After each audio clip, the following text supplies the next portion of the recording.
Shalom అలైహిం, షాలోమ్ అలైహిం, షాలోమ్ అలైహిం. ఇది ధ్యానాంశం, లాంగింగ్ ఫర్ గాడ్.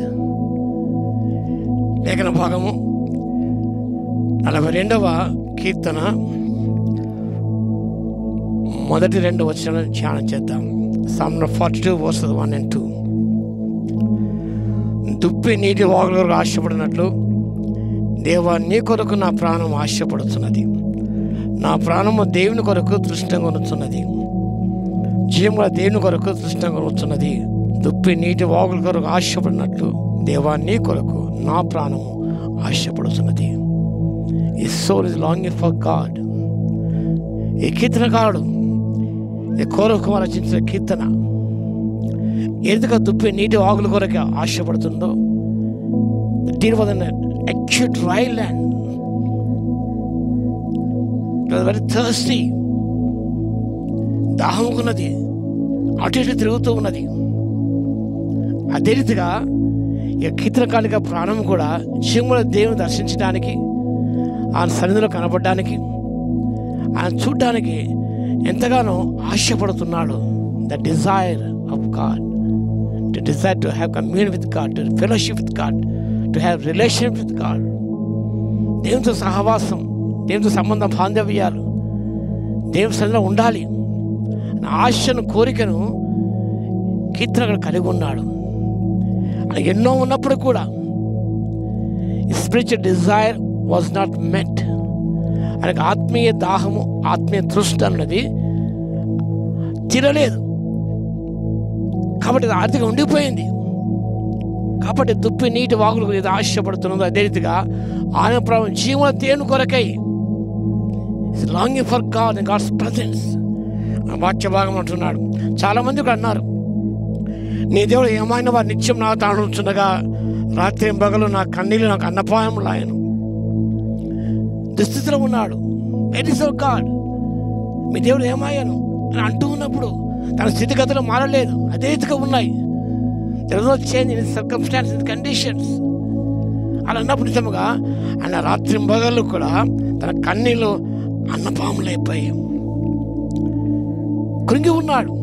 వాళ్ళ సందర్భంలో దేవుని జ్ఞాపకం చేసుకున్నాడు.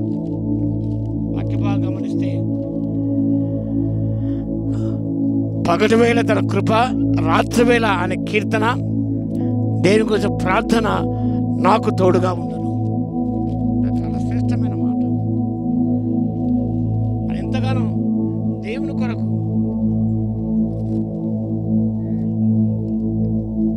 ఆయన ఎంతగానో దేవుని కొరకు ఆశపడుతున్నాడు.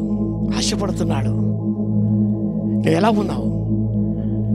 దేవుని సన్నిధిలో ఉండాలి, దేవునితో సహవాసం చేయాలి, ఆయనతో సాంగత్యం చేయాలి, ఆయనతో మాట్లాడి సంభాషించాలి. ఆశ నీలో ఉన్నదా? ఈ కీర్తనకాల ఆశ ఉన్నది. కాబట్టి ఆశగా ఉన్న ప్రాణ ప్రభుత్వం తృప్తిపరిచే దేవుడు. వాక్యభాగ గమనించావు, దేవుని కొరకు ఆశపడతాడు, ఆశగా ప్రాణ తృప్తిపరిచే దేవుడు ఉన్నాడు. తన దర్శన భాగ్యం అనుగ్రహిస్తాడు. ఎందరో భక్తులు దేవుని యొక్క దర్శన కొరకు ఆశించారు, కోరుకున్నారు, వెతికారు, వారు ప్రార్థించారు, దేవుని దర్శన భాగ్యం అనుగ్రహించారు. నీ ముఖ దర్శనంతో నా ఆశ తీర్చుకుందని కీర్తన అంటున్నాడు. నీ ముఖ దర్శనం నా ఆశ తీర్చుకుంటాను, నా దేవుని చూడాలి నేను అన్న ఆశ నీలో ఉన్నట్టయితే హృదయశుద్ధి గల వారు ధన్యులో దేవుని చూస్తారు. కాబట్టి పిల్లారా, నువ్వు ఆశ కలిగి ఉన్నట్టయితే దేవుని సన్నిధికి రా. దేవుడు ఆశగా ప్రతి ప్రాణం తృప్తిపరుస్తాడు. ఆయన ప్రతి జీవిక కోరికను తృప్తిపరిచే దేవుడే ఉంటున్నాడు. ఒక చక్కటి పాట ఉన్నది.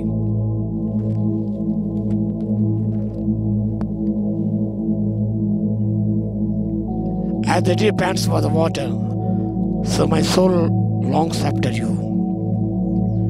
As the deer pants for the water, so my soul longs after thee. You are alone on my heart desire, and I long to worship you. You alone my strength, my faith. To you alone that my spirit yield. To you all my heart desire, and I long to worship you.